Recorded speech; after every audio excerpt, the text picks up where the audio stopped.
Dictation 100 शब्द प्रति minute start होगा 5 सेकंड बाद।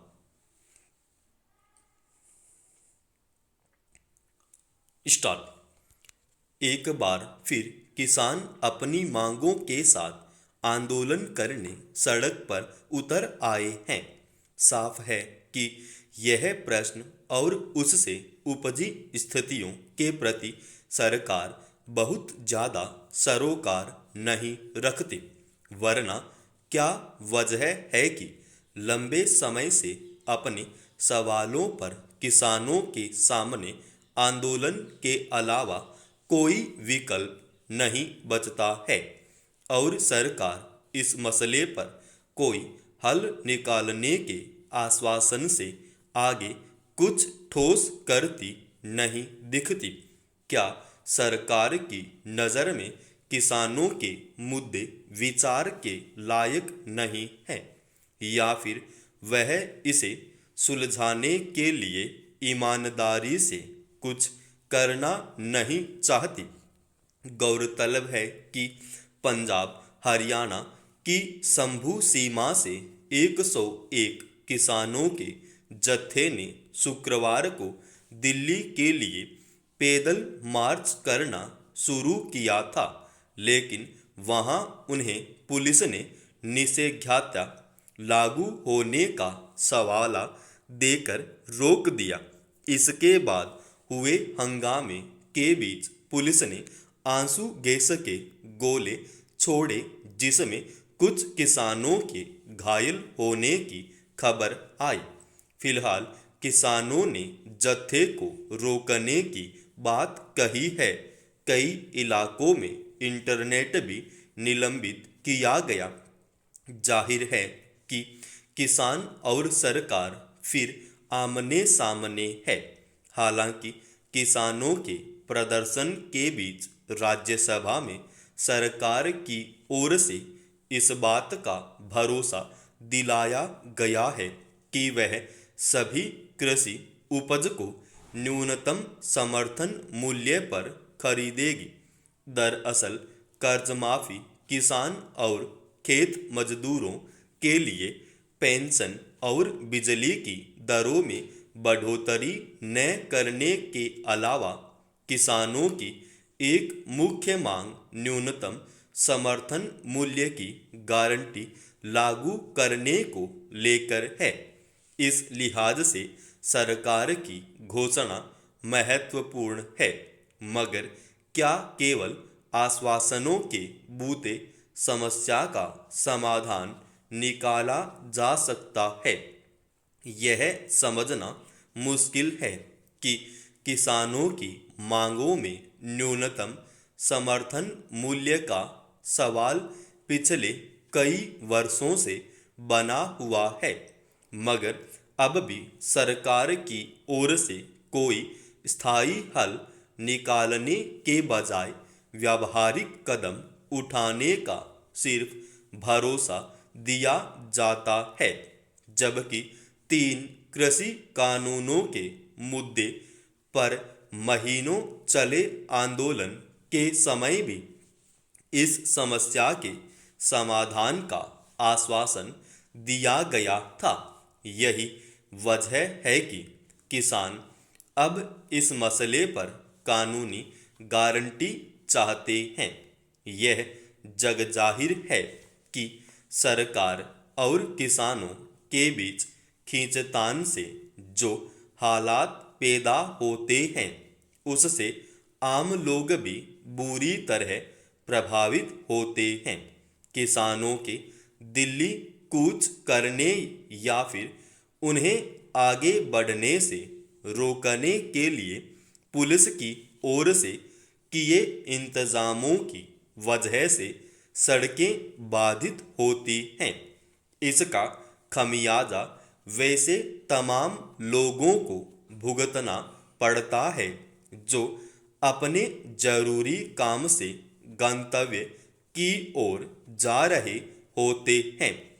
सरकार यह सफाई दे सकती है कि आम लोगों का रास्ता किसानों के आंदोलन की वजह से बाधित होता है, लेकिन आखिर किसानों को बार बार सड़क पर उतरने की नौबत क्यों आती है? क्या सरकार और आंदोलनकारी किसानों की ओर से ऐसे उपाय नहीं किए जा सकते कि रास्ता और आम लोगों की आवाजाही बाधित न हो? सुप्रीम कोर्ट भी कह चुका है कि किसानों को अपनी मांग रखने का हक है, लेकिन आम लोगों को परेशानी नहीं होनी चाहिए। दिल्ली में कोई ऐसी जगह निर्धारित की जा सकती है जहां किसान भी अपने मुद्दों के साथ प्रदर्शन कर सकें, मगर सबसे ज़्यादा जरूरी यह है कि सरकार अब किसानों की मांगों को लेकर अपनी ईमानदार इच्छा शक्ति दिखाए और सबकी सहमति पर आधारित कोई स्थायी हल निकाले।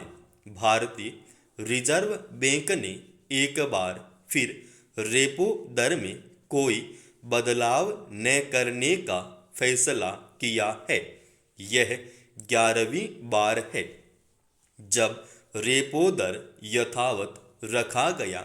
यह पिछले वर्ष की फरवरी से 6.5% पर बना हुआ है। इसका बोझ सबसे अधिक घर और वाहन के लिए कर्ज लेने वाले मध्यवित्त वर्ग को उठाना पड़ रहा है। इसलिए वे उम्मीद लगाए हुए थे कि अगर रेपो दर में कमी की जाएगी तो उनके कर्ज पर किस्तें कुछ कम होंगी, मगर महंगाई के ऊपर की तरफ बने हुए रुख दो देखते हुए रिजर्व बैंक ने फिलहाल इसमें किसी तरह का बदलाव करना उचित नहीं समझा। रेपो दर वह ब्याज दर है जिस पर बैंक रिजर्व बैंक से कर्ज लेते हैं। जाहिर है उससे अधिक दर पर वे अपने ग्राहकों को कर्ज देते हैं। पिछले वर्ष रेपो दर में बढ़ोतरी का कुछ असर महंगाई पर देखा भी गया था, मगर इतनी लंबी अवधि का अनुभव यही है कि रेपो दर ऊंची रखने से महंगाई पर कोई बहुत असर नहीं पड़ रहा। बेशक इसका कारोबार पर असर दिखने लगा है। बैंकों के कारोबार पर पड़ते नकारात्मक प्रभाव को कम करने के मकसद से CRR यानी आरक्षित नकद अनुपात में 50 आधार अंक की कटौती कर दी गई है। CRR यानी जो रकम बैंकों को हमेशा अपने पास आरक्षित रखनी पड़ती है, मगर इससे बैंकों को कितनी मदद मिलेगी दावा करना मुश्किल है। अब अर्थव्यवस्था की विकास दर में कई विसंगतियां नजर आने लगी हैं। चालू वित्त वर्ष की दूसरी तिमाही की विकास दर सरकार के लिए गंभीर चेतावनी की तरह आई है। ऊपर से महंगाई बेलगाम बनी हुई है।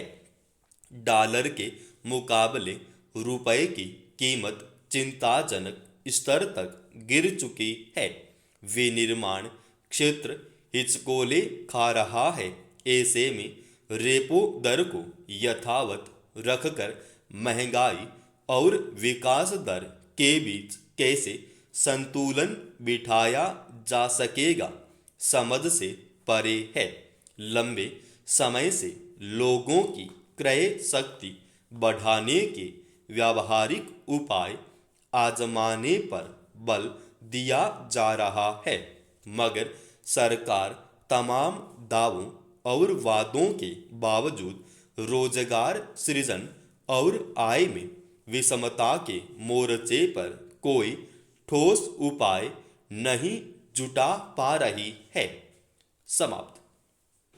दोस्तों, रोजाना ऐसे ही एडवांस डिक्टेशन के लिए इस चैनल को आप अभी सब्सक्राइब कीजिए।